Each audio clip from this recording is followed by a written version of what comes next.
જય સ્વામિનારાયણ વાલા ભક્તો, આજે હું તમને એવા સ્થળના દર્શન કરાવું છું કે જે ઈડર તાબાનું ટોડલા ધામથી 2 કિલોમીટરના અંતરે આવેલું અચલેશ્વર મહાદેવ તીર્થ સ્થાન. આ એક પ્રાચીન સ્થળ છે જ્યાં માતા અનસુયા અને અત્રિ ઋષિનો આશ્રમ હતો.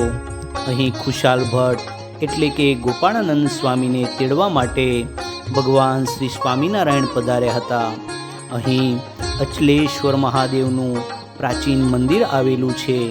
મહાદેવને પ્રિય હોય તેવું પારસ પીપળાનું વૃક્ષ, દેવતીર્થ નદી, પર્વત, કાંટા વગરનું બીલીનું વૃક્ષ તથા સ્મશાન આવેલું છે.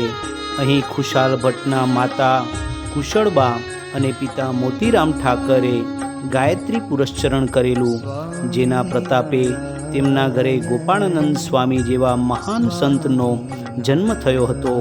અહીં હનુમાનજી મહારાજ, વિશ્વકર્મા દાદા તથા શનિદેવનું પણ મંદિર આવેલું છે. આ સ્થળ દર્શન કરવા લાયક છે. જ્યારે પણ આપ ટોરડા પધારો ત્યારે આ પ્રસાદીના સ્થાને જરૂરથી દર્શન કરવા પધારજો. જય સ્વામિનારાયણ. સ્વામિનારાયણ.